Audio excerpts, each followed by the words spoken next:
अगर विद्यार्थी को पढ़ने नहीं दिया जा रहा है तो सवाल ये है कि देश विकसित कैसे बनेगा। अगर क्लास में शिक्षक नहीं है तो देश विश्वगुरु कैसे बनेगा। अगर आने वाली पीढ़ी को पढ़ाया ही नहीं जाएगा तो देश कैसे आगे बढ़ेगा। तमाम लोगों ने ये कहा है कि शिक्षा ट्रांसफॉर्मेशन का सबसे मजबूत टूल होता है। देश की शिक्षा व्यवस्था की यदि ऐसी हालत है तो हम देशवासियों के लिए ये चिंता का विषय है। साथियों, सबसे पहले आप सबका बहुत बहुत धन्यवाद। और आज एक गंभीर विषय पे हम सारे साथी आपसे बात कर रहे हैं।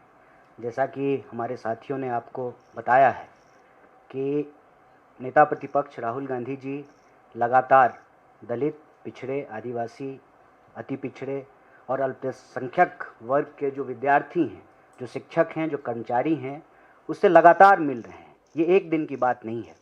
कई मीटिंगों के बाद और पिछले दिनों जब वो बिहार गए थे, दरभंगा के वेलफेयर हॉस्टल में, डॉक्टर अम्बेडकर हॉस्टल में, उसी वक्त कांग्रेस के अन्य कार्यकर्ता और नेता भी बिहार के लगभग सभी हॉस्टल को विजिट कर रहे थे। उस दौरान जो चीज़ें निकल कर के सामने आई उसमें दो सबसे महत्वपूर्ण विषय है।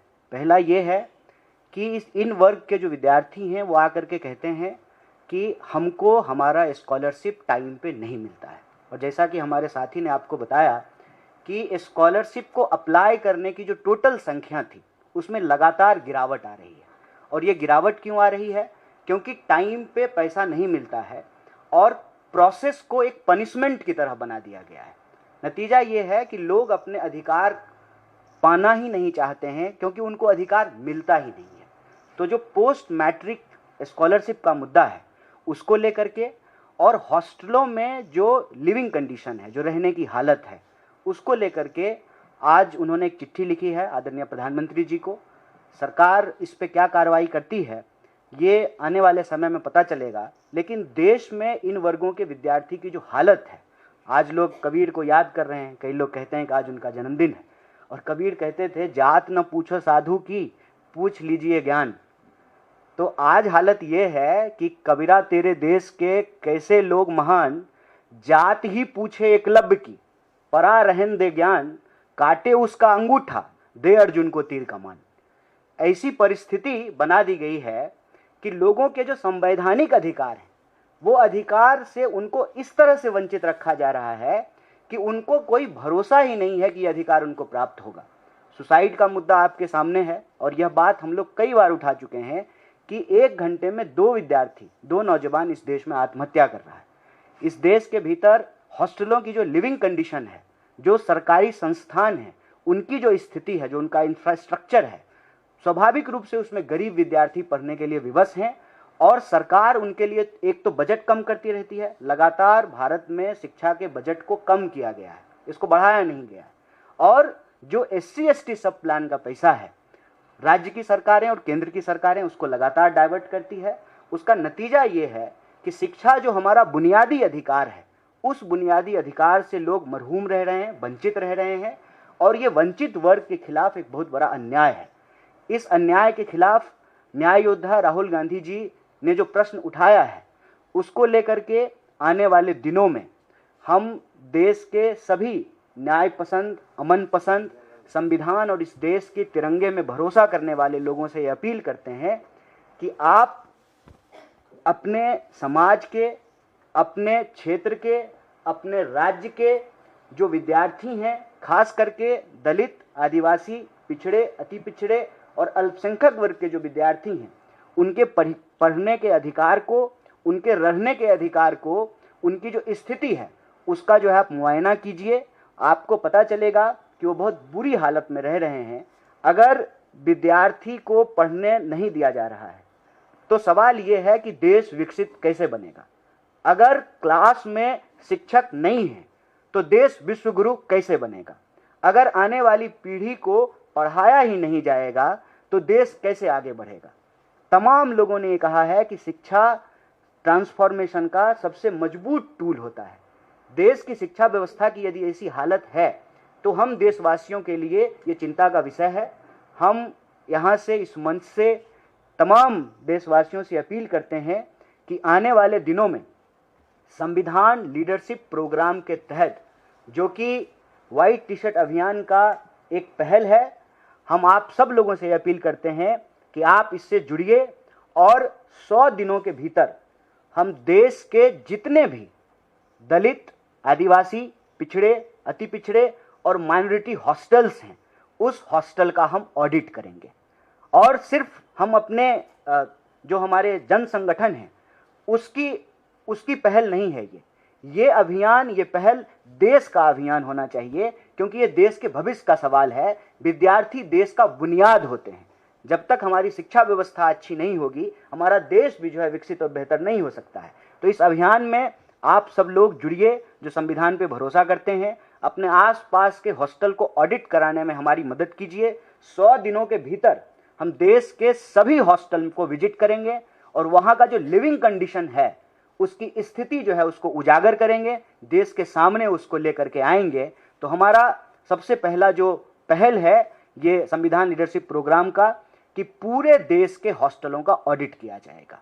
और दूसरा, हम सरकार से ये 2 विषय पे तुरंत जो है एक कार्रवाई की अपील करते हैं। आदरणीय राहुल गांधी जी ने जो पत्र लिखा है उसके कॉन्टेक्स्ट में कि इमीडिएटली पोस्ट मैट्रिक जो स्कॉलरशिप है उसको रिलीज किया जाए। अलग अलग प्रकार के जो वजीफे हैं, जो छात्रवृत्तियां हैं, जो स्कॉलरशिप है, उसको बिना किसी देरी के रिलीज किया जाए। और यहाँ एक विषय बोलना बहुत जरूरी है। जो मोबाइल आप 100 रुपये का रिचार्ज कराते थे, वो मोबाइल अब आप 700 रुपये का रिचार्ज करा रहे हैं। जो दाल आप 100 रुपये का खरीदते थे, वो दाल आप 200 रुपये का खरीद रहे हैं। जो पेट्रोल आप 50 रुपये का खरीदते थे, वो पेट्रोल आप 100 रुपये का खरीद रहे हैं। जो गैस सिलेंडर आप 500 रुपये का भराते थे, वो गैस सिलेंडर आप 1200 रुपये का भरा रहे हैं। तो महंगाई अगर देश के लिए बढ़ रही है तो विद्यार्थियों के लिए भी महंगाई बढ़ रही है ना। उनको कोई कंसेशन नहीं मिलता है। लगातार निजीकरण करने के चलते जो कंसेशन मिला करता था स्टूडेंट को, कोई कंसेशन नहीं मिलता है।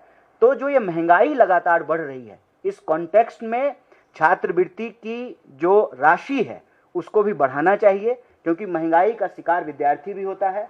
आप समय पे स्कॉलरशिप जो तय किया गया है उसको दीजिए, उसको वक्त के अनुसार महंगाई से जोड़ करके, इन्फ्लेशन से उसको जोड़ करके उसकी राशि को बढ़ाइए।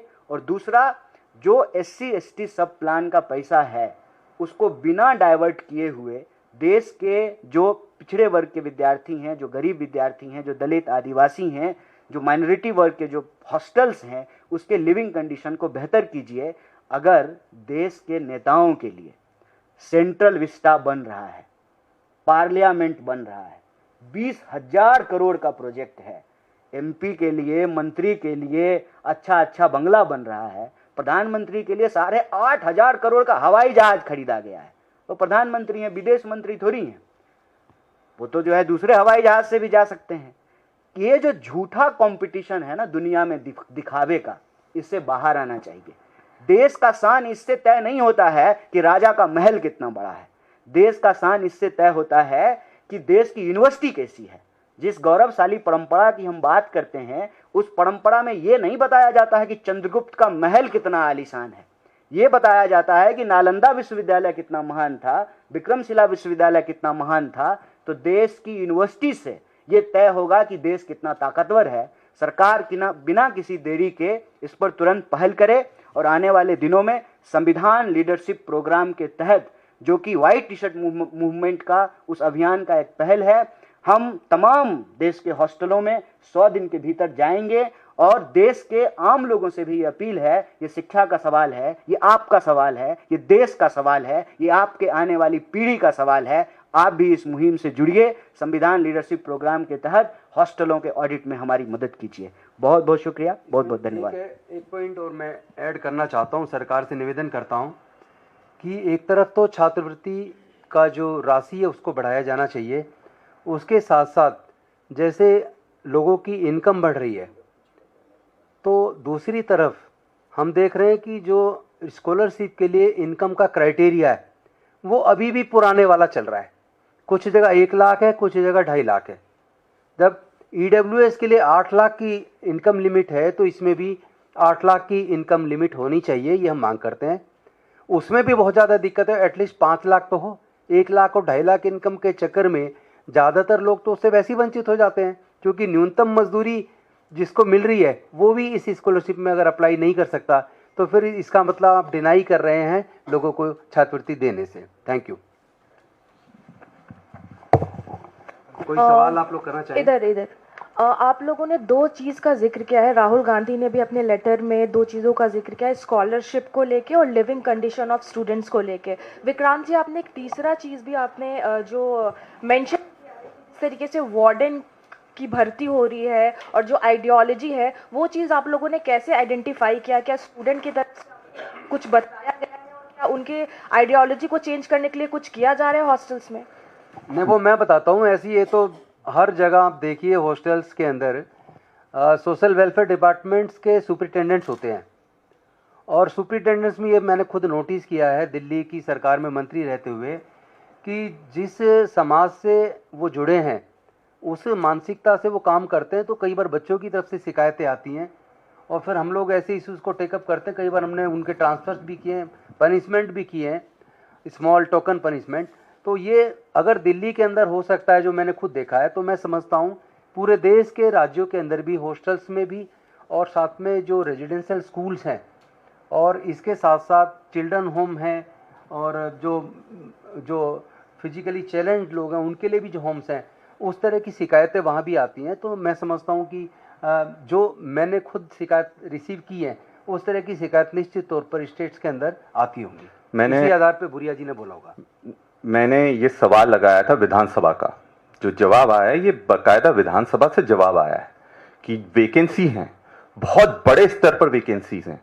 और आज के समय में आप जो मेरे पास जो विधानसभा की तरफ से जवाब आया है सरकार की तरफ से मध्य प्रदेश में, उसमें यह बताया गया है कि 50% से ज्यादा हॉस्टलों में वहां पर परमानेंट वार्डन नहीं है।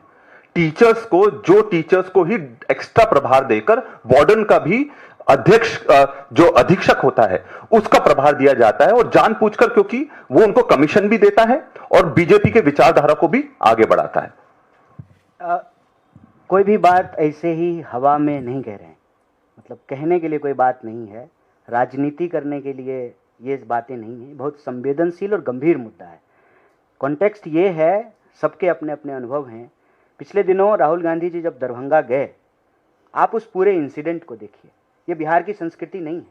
कभी भी किसी भी विपक्षी पार्टी के कार्यकर्ता या नेता को कोई पॉलिटिकल प्रोग्राम करने से नहीं रोका जाता है।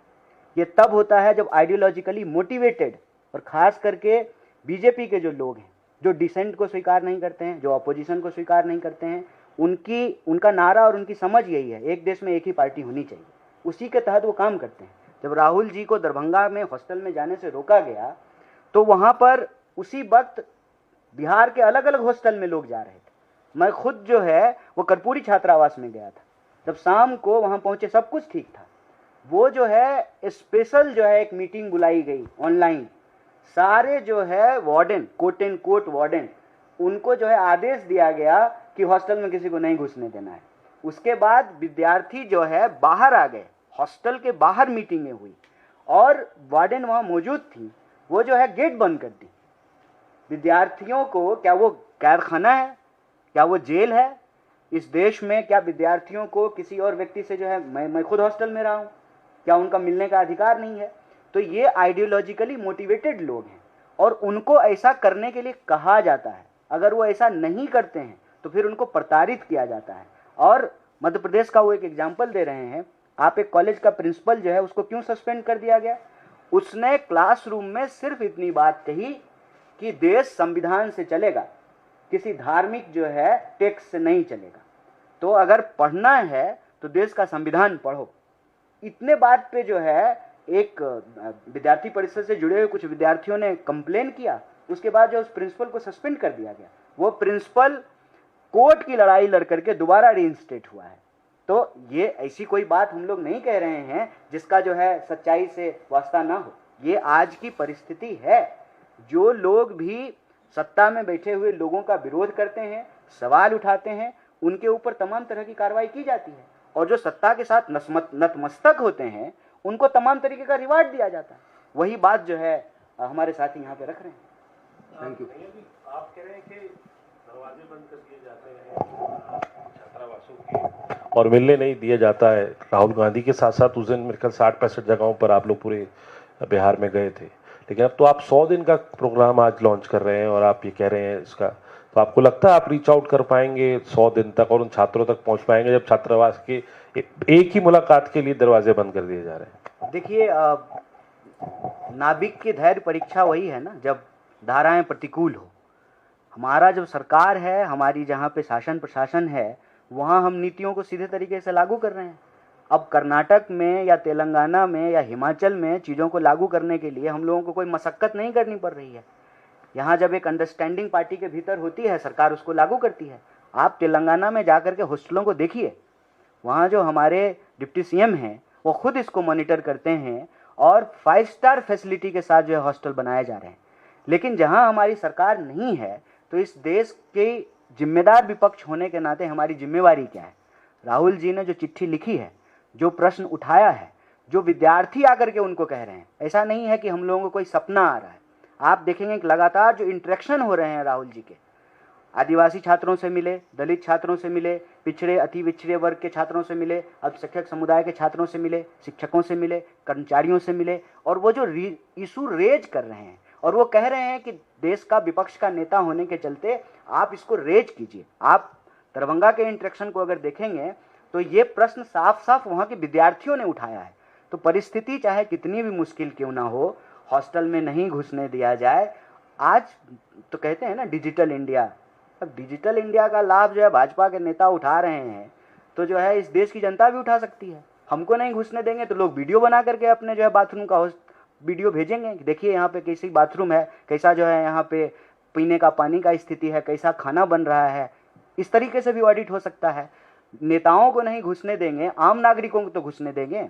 जिनके बच्चे वहाँ पे पढ़ते हैं और रहते हैं उनको तो घुसने देंगे। जो विद्यार्थी वहाँ पे रह रहे हैं उनको तो नहीं बाहर कर सकते हैं। लेकिन हर हालत में, चाहे परिस्थिति कितनी भी मुश्किल क्यों ना हो, सरकार चाहे कितनी भी कोशिश क्यों ना कर ले, ये ज़रूरी है। देश में शिक्षा को बचाना और उसको बेहतर करना जरूरी है। ये ऑडिट का काम हम संविधान लीडरशिप प्रोग्राम के तहत करेंगे। Sir, Samvidhan leadership program, when will start and when will conclude? It has started once Rahul Gandhi has written letter to Honorable Prime Minister. The program has already started. It is the formal announcement from us. That's why our Adivasi Congress chairperson and the Dalit Congress chairperson is here. And it is not just the matter of Congress party. It is the matter of all the citizens who believe in constitutional democracy and those who believe in the temperament of democracy. They must take part into it. This is not a political program. This is a program of justice. So those who believe in justice, they must take part into it, and all are frontals. That's why from NSUI and the other frontal organization and cell and departments, we are here and addressing this issue. We have already announced this program after the letter written by Honorable Rahul Gandhi to the Honorable Prime Minister. After you auditing all these hostels, have you any plan to submit the report with the government? Of course, of course.